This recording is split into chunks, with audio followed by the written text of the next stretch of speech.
So let's talk about depression because it is a real thing.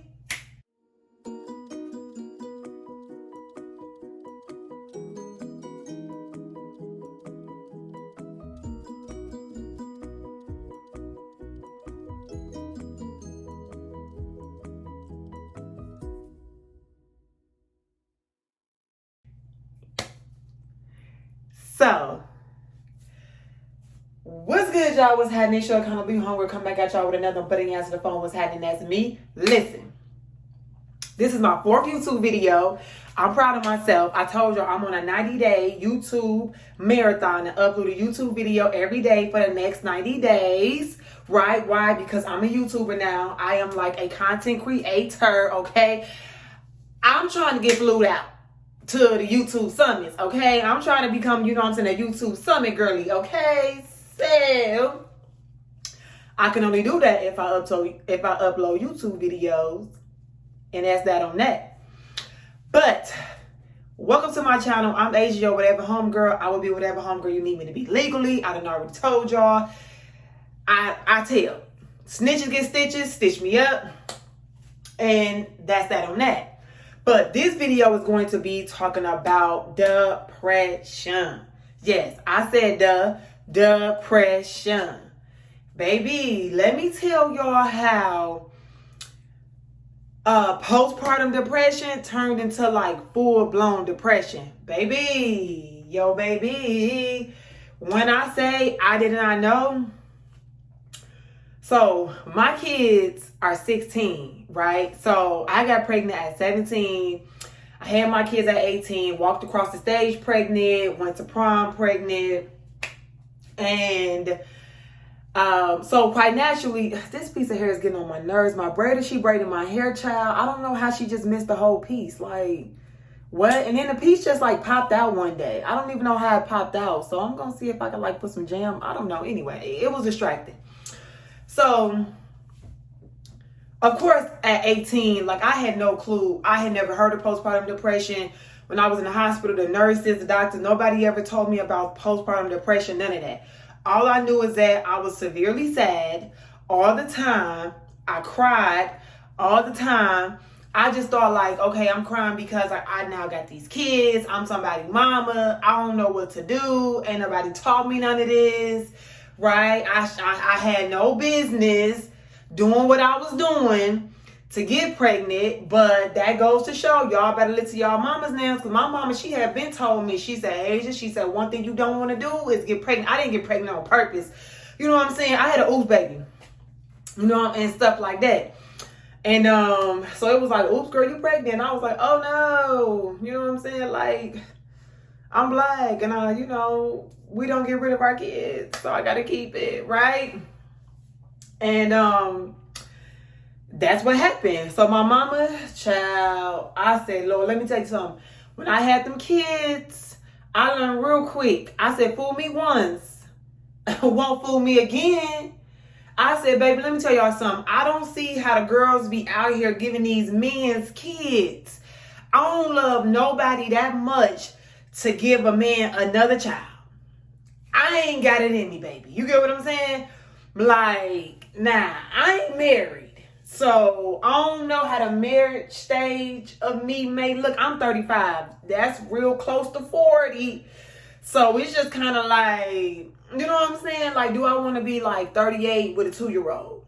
You know what I'm saying? Like, when I get 40, be like 38 pregnant and you 40 with a 2-year-old. You know what I'm saying? It's just kind of like, decisions, right? But I vow not to never have no more kids. Like, Lord is my witness, y'all. I vow to never have no more kids. I told God, I said, God, I ain't having no more kids. I don't see how the girls is out here having kids by these men. I could not do it. Let me tell y'all something. When my kid's father, when my kid's daddy, when he dissed me, that heartache and heartbreak I felt, that level of treachery, that level of pain, I said, I can't handle this. What am I gonna do? I said, child, he done dissed me, y'all. Dissed me. I'm like, child, you ain't coming back? And he was like, baby, ain't coming back no more, no more, no more, no more. And I didn't see him for 2 years later. And that was by default because I seen his mama. And whole time, girl, I lived like 2 minutes from his mama the whole time. And then, girl, he was just getting out of jail. I was like, what? So you was down at the county? It's too much, right? And so, and he dipped again. To this day, child, my kid's 16, finna be 17, and he's still dipping. And that's another story. So I was like depressed, y'all. And so I concluded, I was like, listen, I ain't judging or none of that because my mama got 9 kids. And some of us need to have a real conversation with our mamas, you know, because we be forgetting our mama was a woman before she became our mama. Our mamas got stories of their own. And I didn't know my mama's story until I had to talk to her and ask her what was her story. And when I found out what her story was, I was like, whoa, so you just wasn't out here having 9 kids because you just wanted 9 kids. She was like, girl, no. You know what I'm saying?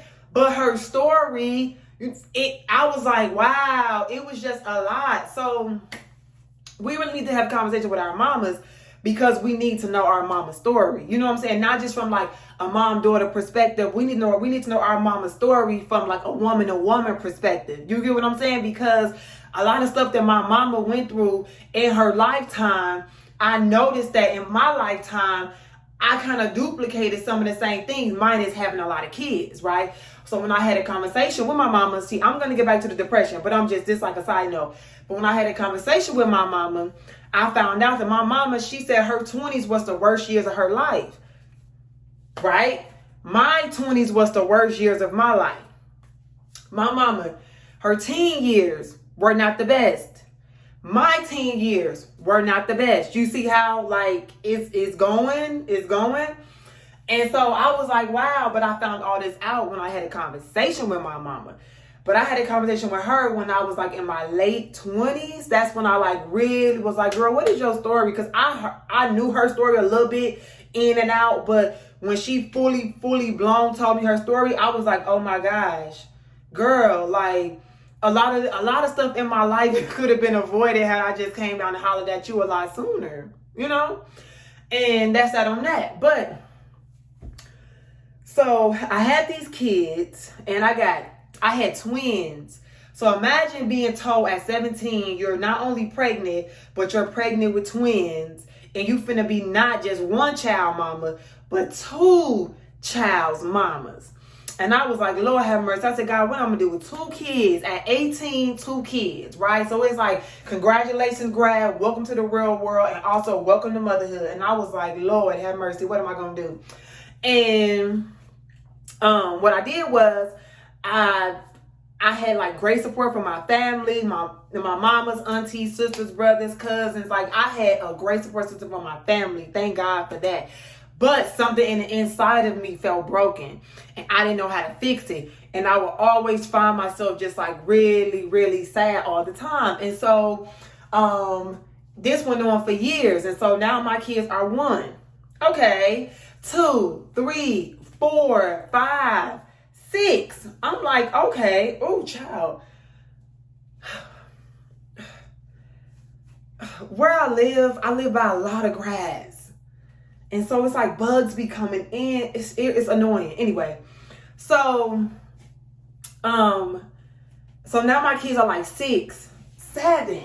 And I'm like, you know, I don't feel no better. I feel a little bit better, but it's still really in the inside. I'm just broken.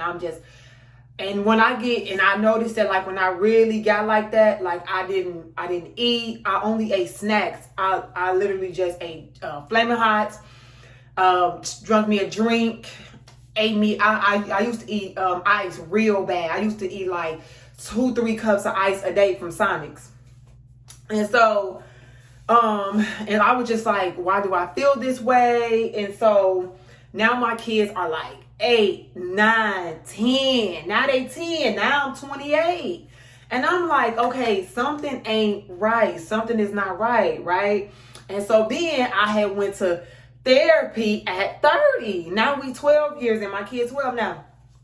And so I went to therapy, and I found out through therapy that postpartum depression is still a form of depression. It's just a term that's classified for new moms. But mine had turned into full-blown depression. So I was a functioning depressed person. I was a functioning depressee.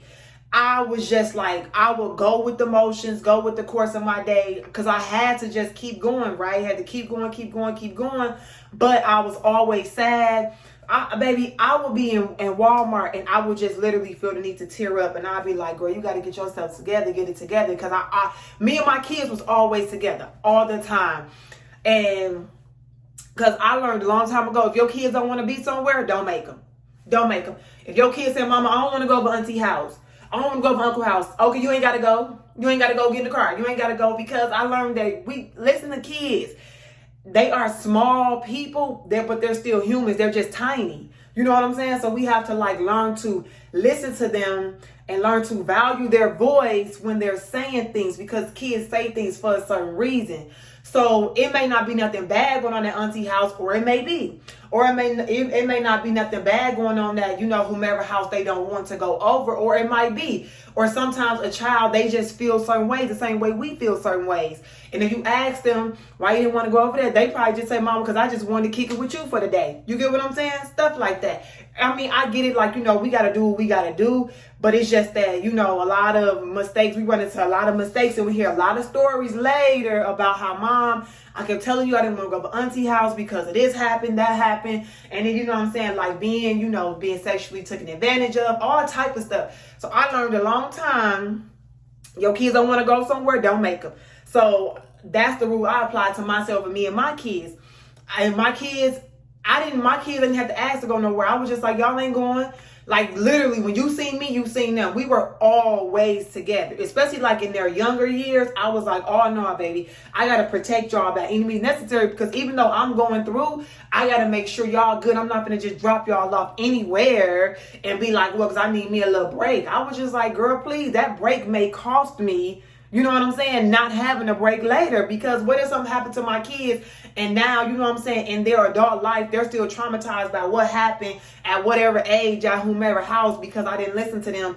And I'm just like, child, one thing I never want to do, I ain't want to be stuck with no kids. I'm like, child, you an adult and you still living at home? What's going on? You still traumatized? So for me, I was just like, well, let me just do the work now on the ground level, so I can just make sure, my kids have the best advantages in life. Because I used to always tell my kids all the time, babe, we don't keep no secrets. If an adult ever tell you to keep a secret, you tell me. I said, adults and kids are not friends, ever. So if an adult ever say, oh, we're friends, we're not friends. Adult and kids are not friends. We're not friends. We're not friends. Okay? And so that's what I would tell my kids all the time.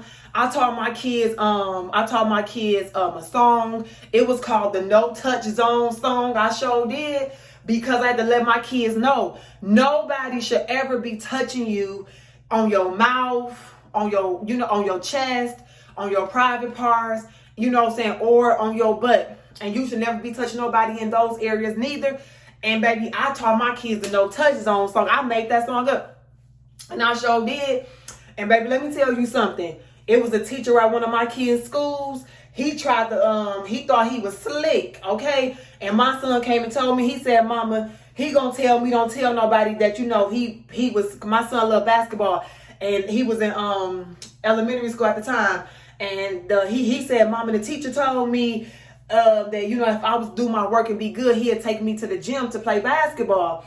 I said, what? By yourself? He was like, yeah. And I said, that don't sound right. You know what I'm saying? And then he said, I said, okay, so who he take with you? He was like, he said he took me and he took this other kid. The other kid he took had Down syndrome. So I was like, oh, so you gonna take somebody who can't tell the story. I said, oh, I see what you doing. You get what I'm saying?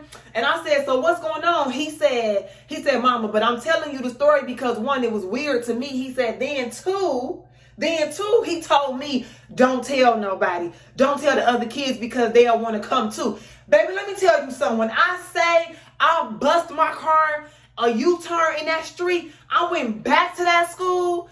I mean, when I say I told my kids, I said, y'all get out this car. We walked into that school, and I took my kids to the office. I said, y'all sit right here in this office, because, you know, my kids went to Montessori school.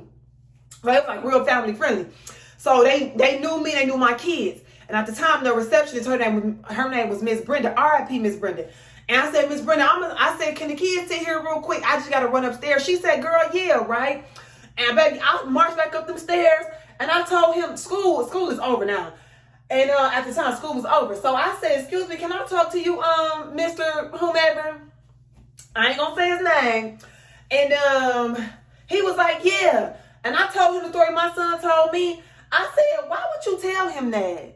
He said, oh, because, you know, he likes basketball and blah, blah, blah. And I just want to reward him for his hard work and stuff like that. I said, let me tell you something. I said, Mr. Whomever, I said, I tell my kids all the time, if an adult ever tell them to keep a secret, I said, we don't keep secrets at all. And I said, don't ever take my child out of the classroom to take him to the basketball court. See, I don't got sidetracked now because now I'm hot.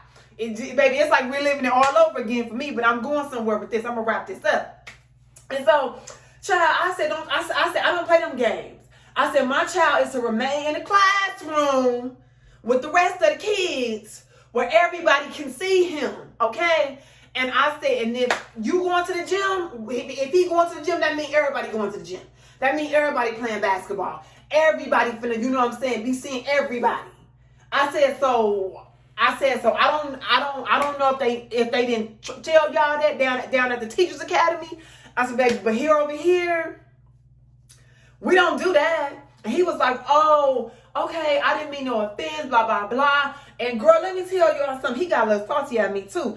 And I told my son, I said, you finna go to class the next day. And I said, let him try to act stupid if you want to. I said, if he treats you any different, I said, you better go to that office and you better call me. I will leave my job to come down to that schoolhouse if a teacher act like they want to, you know what I'm saying, treat my son a little different because of how I teach my kids. I'm not one of them parents that, like, you know, be at the schoolhouse acting silly when I know my kids done acted a fool. I don't do that. But I'm just like, if it goes against what I done taught my kids and I feel like an adult is trying to take advantage of them or something like that, if it don't sit right in my spirit, I got to address it. And let me tell y'all, glad I did, because guess what? He didn't last at that school. After I confronted him, y'all, tell you something. After I confronted him, I think he worked there maybe a few more weeks or something like that, and baby, he was gone. My son came home. He said, Mama, you know Mr. So-and-so, he don't work there no more. I said, really? He said, yeah. I said, why he get up out of there? I said, the school year ain't over yet. You get what I'm saying? Baby, let me tell y'all something. That's how I raise my kids. If it don't sit right in your spirit, it ain't right. It ain't right. So imagine if I didn't tell my son. I ain't trying to say the man was up to no whatever. I don't know. But I addressed the ASAP, baby. That's when I said, baby, let me tell you something. I'm not the one or the two. Mess around and find out, get your feelings hurt. Okay? Because we can get it cracking over my kids. Bottom line is that I didn't find out, back to depression. I didn't find out that the whole point of me telling that story is that in the midst of me, and I was still depressed at that moment in my life. And so at that moment in my life, I was still depressed, but I still had to show up. That's how through therapy, I found out that I was a depressee. I was a functioning depressee, a person that just still go throughout their day, but you're still depressed, right? And so I started going to therapy when I was 30 years old. I'm 35 now. So I started going to therapy when I was 30. And therapy helped me out a super whole lot. That's how I found out that my postpartum had turned into full-blown depression and I didn't know. You know what I'm saying? And then too, if you get state health insurance, because I do, y'all better call y'all medical, the number on the back of y'all medical card through the state. They will pay for you to go to therapy. Girl, they'll pay for you to go to anger management because that's classified as mental health, I think. And so, girl, I sure did. I made a phone call and they was like, yeah, we'll pay for that. Thank you. Because therapy is expensive and you got to pay out of pocket. Okay. And that's that on that. But thank God for therapy. And thank God that I came out of that. And so when I became aware that I was depressed, then I was able to now start to deal with it and combat it. I'm not one of those that gotta take medication, nothing like that. No shade to the people who do. I just did it because I'm the type where once I recognize it, I'm one of those where, okay, let's put proper tools in place so I can now get over this. And so through therapy, I started to work through my trauma, right? Because I had to go back to childhood. I had to go back to high school. I had to go back to middle school, elementary school. I had to go back to my young adult life. So I had to like work my way and peel my way through the layers of my life, which resulted in me, you know what I'm saying, being depressed, which I discovered that I was depressed way before I got pregnant. You get what I'm saying? And so through therapy, they helped me discover those things. So that's why I was like, I just had to work through my trauma, right? And so once I worked through my trauma, then I was able to be like, oh, okay, yes, I'm working through the stuff. So now when I get through it, you know what I'm saying, and make peace with the past, make peace with, okay, that's that. That's why I say have a conversation with my mama, not in no beefy way. I don't beef with my mama. I love my mama. I talk to my mama like 4-5 times a day, baby, okay? But I just had to talk to my mama to just kind of see what was your story, because I can't be going through this. And did you go through this? And I found out a lot of stuff that she did too. And not only did she do it, not only did she go through it, my grandma went through it, my great grandma went through it. But it's just that, you know what I'm saying, we black women, we just had to push through and persevere, because my grandma had 7 kids. And you know what I'm saying? And then my grandma, she dealt with abuse from her husband. And then my great grandmother, she was the abuser. She was abusive to her husband. So it was just a lot. And I was just like, whoa, you know? So it's very, very important to sit down and have a conversation with our mamas now, because we have found out a lot of stuff that we going through or we could avoid if we just talk to them and have a real conversation. If you're in position to have those conversations with your mamas now and stuff like that. So that's all I wanted to say on that, is that depression is very much real, and postpartum depression can turn into full-blown depression. But again, I just went to therapy. I'm still going to therapy to just work through my stuff, and I'm proud of myself because I came like a super, super long way and whatnot, and I'm still working through my stuff. And you know what I'm saying, I ain't married, so you know, I want to be married someday. You know what I'm saying, I want to be, you know, somebody's wife. I want to have a husband, you know, whatever and stuff like that. But I can't show up, you know what I'm saying, and all my junk and give him all that. You know what I'm saying?